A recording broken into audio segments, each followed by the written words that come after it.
स्वागत है दोस्तों न्यू इंडिया न्यूज नागरिक विकल्प में। देश में लगातार आंदोलन देखे जा रहे हैं। आज किसानों का आंदोलन है। अगर हम इस साल की शुरुआत में देखें तो सीएए के विरोध में शाहीन बाग में आंदोलन हो रहा था और दोनों आंदोलनों की तुलना हमारी मीडिया करना भूलता नहीं है। हमेशा याद दिलाया जाता है, किसानों के आंदोलन को सीएए के आंदोलन से जोड़ के देखा जाता है। ये एक नैरेटिव सेट करने की कोशिश होती है कि सीएए आंदोलन और किसान आंदोलन दोनों ही एक ही सिक्के के दो पहलू हैं। लेकिन आप इसमें तीसरा पक्ष देखेंगे सरकार का, तो सरकार का दोनों आंदोलनों के प्रति जो रवैया नजर आता है वो उदासीन नजर आता है। आंदोलनों को आजकल कुचलने की एक नई प्रथा चल पड़ी है। अगर हम इसको गौर से देखें, सीएए विरोध में जो आंदोलन शाहीन बाग में हो रहे थे, वो लोग लगातार बता रहे थे कि हम शांतिपूर्ण प्रदर्शन कर रहे हैं, जो हमारा संवैधानिक अधिकार है। लेकिन कपिल मिश्रा का एपिसोड और रागिनी तिवारी का जो एपिसोड लास्ट में आया, उसके चलते कई सवाल खड़े होते हैं। अब अगर हम इनको वन बाय वन एक एक करके हम समझने की कोशिश करें, जिस तरह से जामिया मिलिया में गोली चलती है, जिस तरह से शाहीन बाग में गोली चलती है, क्या दर्शाता है ये? क्या ये एक कोशिश नजर आती है एक शांतिपूर्ण आंदोलन को हिंसक बनाने की और उग्र बनाने की? और अगर आप इस पिक्चर को देखें, ये महिला वहां पे बुर्खा पहन के जाती है, किस मंशा से जाती है आज तक इस बात का खुलासा नहीं हो पाया है। तो जो मंशा है, कहीं ये मंशा तो नहीं है कि किसी संवैधानिक अहिंसक आंदोलन को भड़काया जाए, क्योंकि सरकारों को हिंसक आंदोलन कुचलने में काफी आसानी होती है। अब हम आ जाते हैं किसान आंदोलन पे। वही बातें फिर से रिपीट होती हुई नजर आ रही है। जैसे शाहीन बाग में बताया जा रहा था कि ये औरतें 500-500 रुपया लेके बैठते हैं, जिसका कोई आधार नहीं था, जिसके कोई प्रमाण नहीं थे। बस एक वर्चुअल दुनिया बनाई गई और वर्चुअल दुनिया में इस तरह की अफवाहें फैलाई गई। इसका प्रमाण दिखाने की कभी भी मीडिया ने जरूरत नहीं समझी। जो मीडिया सरकार के पक्ष में काम करता है, वो इस तरह के एजेंडे चलाने में बहुत माहिर होता है। अब जिस तरह से किसान आंदोलन में भी ये बात निकल के आई है कि ये किसान 100-100 रुपए दिहाड़ी पे बैठे हैं। दोनों चीजों में आप कंपेयर कीजिए। एक तरफ महिलाओं को बताया जा रहा था कि बिरयानी के लालच में बैठी है या 500-500 रुपया लेके बैठी है। आज किसानों को बताया जा रहा है कि वो 100-100 रुपए दिहाड़ी पे आए हैं। कभी बताया जाता था शाहीन बाग वालों को ये पाक समर्थित है, आज किसानों को बताया जा रहा है ये खालिस्तानी समर्थित है।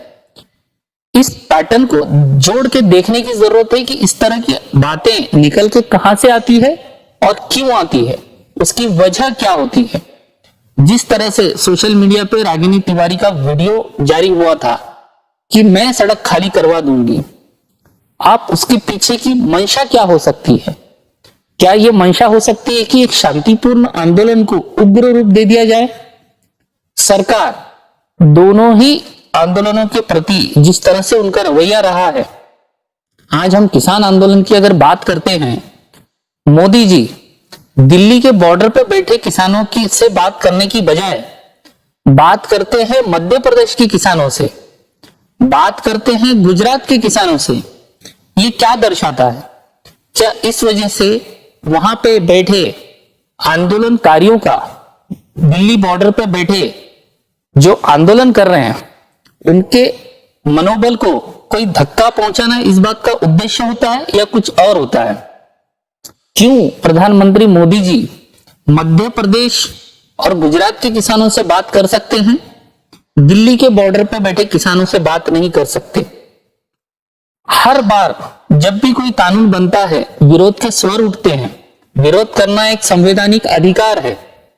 इसमें सिर्फ एक बात को जोड़ के दिखा दिया जाता है कि भ्रम है, इन्होंने कानून पढ़ा नहीं है।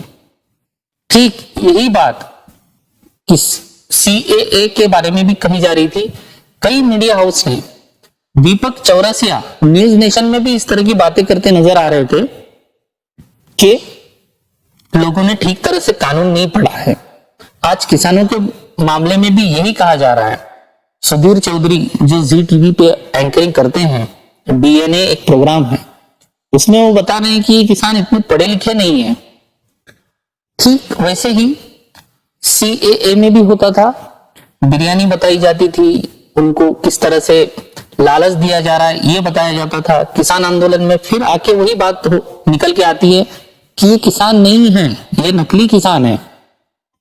किसान असली या नकली, ये विषय इस देश में क्यों शुरू किया जा रहा है? असली किसान होता क्या है, इसको कभी किसी ने परिभाषित करने की कोशिश की है क्या? सिर्फ सर पे गमछा बांध देने से और हाथ में एक फावड़ा उठा लेने से कोई किसान बन जाता है? या किसान के लिए कोई अलग से परिचय पत्र जारी किया जाता है कि वो किसान है, या सर्टिफिकेट जारी किया जाता है? लेकिन आज कुछ सोशल मीडिया माध्यमों पे और कुछ मीडिया माध्यमों पे भी इस तरह से बातें की जा रही है, किसान नहीं है, असली किसान नहीं है, असली किसान वर्सेस नकली किसान।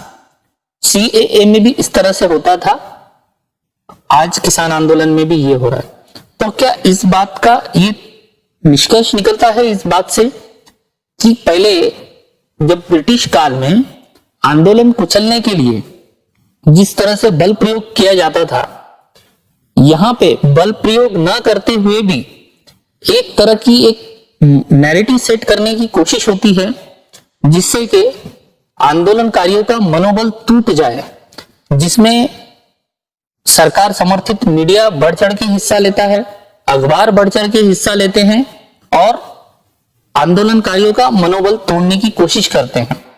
और जैसे कि मैंने कुछ पिक्चरें दिखाई थी, इस तरह की घटनाएं भी सामने आती है जो आंदोलन को उग्र रूप देने का कोशिश करती है। क्या ये संयोग होता है या प्रयोग होता है? रागिनी तिवारी का वीडियो आ जाना, क्या वो भी एक संयोग है या प्रयोग है? इस तरह की बातें जो हमारे देश में लगातार घटती जा रही है आंदोलनों को कुचलने के लिए, क्या वो सही नजर आती है? ये आपको सोचना है और आपको तय करना है, क्योंकि कल CAA के प्रोटेस्टर कोई और थे, आज किसान प्रोटेस्ट कोई और कर रहा है। हो सकता है कल आप पे बारी आए और आप प्रोटेस्ट करें, तब भी आपको असली और नकली के खेल में उलझा के रख दिया जाए और आप